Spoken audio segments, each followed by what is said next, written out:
In this brief video today, I just want to share a little bit about how I got myself addicted to gambling and the rabbit hole that I ended up going down as a result.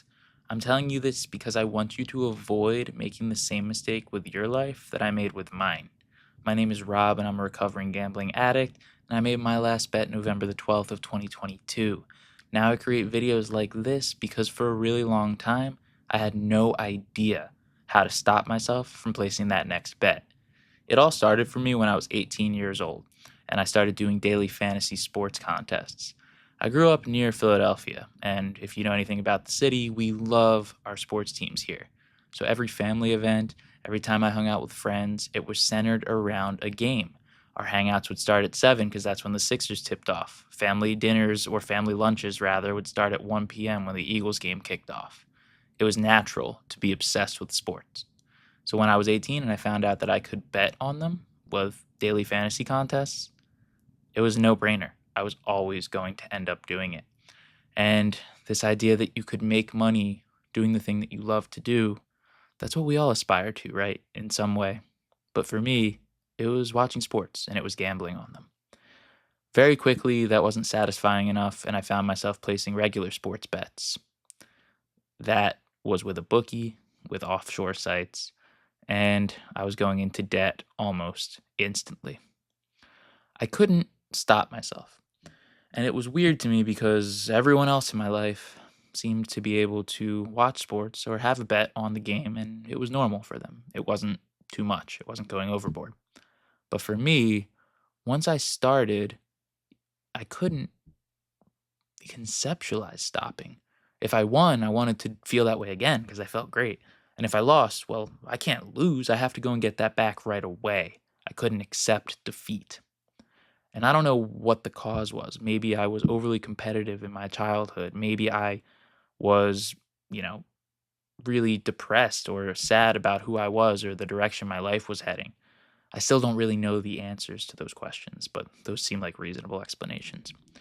Anyways, it got to the point very quickly where I was going into debt now, where I had to work two jobs to pay it off. The very first time I ever did that, I worked as a host at Applebee's and I worked as a delivery driver for a pizza place because of debts that I created betting on MLB exhibition games in spring training. Exhibition games. I would gamble on whatever was on, whenever it was on, all day long. And all I cared about was keeping the thrill going, keeping the chase alive. So I'd bet on games that I didn't even care about. There was a time in my life where I was betting on ping pong, Korean table tennis, even basketball out of Indonesia, because I just wanted to keep the rush going late into the night, riding a high of winning or chasing that loss so that I didn't have to deal with the consequences the next day. I did really terrible things when I was gambling. And, this pattern played out over the course of 6 years when I was away at college for most of it. I lied to people about what I was doing. I hid what I was doing. So I'd run off to the bathroom and place bets or check on scores. I would check my phone under the table so that people didn't see what I was looking at. I was a dishonest person that was just out for myself because all I cared about was getting that next bet in. And it wasn't even about winning. That's what people fail to understand that don't have a gambling problem themselves or know someone that does. For me, it was just about continuing. Wins felt good, but not for that long. And losses felt bad, but not for that long. I wanted the next feeling immediately. It was the disease of always wanting more. Always. So, the rabbit hole that I found myself in was that I would do whatever it took, whenever I could, to get a bet in. That was lying to my family about how much rent actually was at school and pretending like I was in a bad financial position because of the rent and asking for money for groceries, which I would gamble. I started a business in college, if you can even call it that. It didn't last very long, where I wanted to do blogging for basketball games, and I took investments from friends, and I gambled that away. I was always chasing it. What the reasons were are still beyond me. but I was lying to so many people and just doing anything that I possibly could to keep it going. Do you do that? Because I can tell you it creates a terrible cycle in your life where you think that lying and doing all these terrible things to other people that you supposedly love will all be okay because once you win big, you can give them all that money back and more. But then we have big wins. And what do? In my case, I had a huge win towards the end of my gambling. You know where that money went? Right back in, chasing it to try to get more. Because no win is ever big enough to satisfy the smallest dream that we have. And so this idea that we have in our heads of I will pay everyone back and solve all these problems once I win big. They'll respect me once I win big. They'll love me once I win big. You don't even love you when you win big. You don't respect you when you win big. How are you expecting that someone else is going to?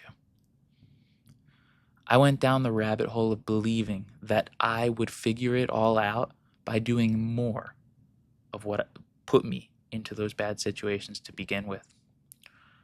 I genuinely believed that a big win would solve all the problems I caused with my gambling. But what I failed to consider was that it wasn't just a financial problem. I was ruining relationships. I was never present in the moment. I was lying to those around me. I was wasting my time away. I was eating unhealthy, ending up in bad physical condition because all I cared about was gluing my eyes to a screen and seeing how much money I would win when I hit a button or someone on the screen scored a goal. If you live your life like that, everything else starts to feel bland because in our brains, we develop a dependency, a craving for the insane thrills that come from gambling. And if you go down the path that I went, you become fully addicted to gambling, nothing else in your life will mean anything to you. Your family and friends will fade out as a side character in your life. Your job, your career, your ambitions, they fade away because all you care about is keeping that rush going. So the real rabbit hole of a gambling addiction is that it's about way more than just money. And you will get yourself into desperate, terrible situations to keep the thrill alive. Is that how you want to spend your life? Because it was how I was spending mine, and I can't ever imagine going back to it. People ask me all the time, Rob, do you miss gambling? Rob, do you miss the thrill? You must miss it because your life must be miserable. You talk about it all the time.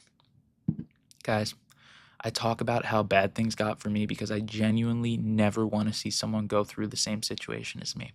There were great days when I gambled, sure. But there were way more days where I was desperately trying to figure out how to solve all the problems that I've created in my own life.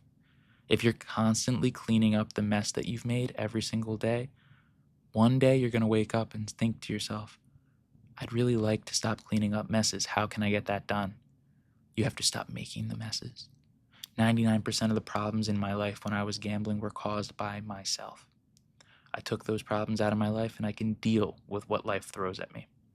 But if you're not willing to wake up and recognize that you, in fact, may be causing the problems in your life with your patterns of play, with your gambling habit, maybe it became an addiction, unless you're willing to make those changes in your life, it's never going to get better. But if you are sick and tired of being sick and tired, I'm here for you. And I created this video that dives into exactly what I did to quit gambling and get myself to almost 600 days since my last bet. Check it out, and let's just focus on getting better together, one day at a time.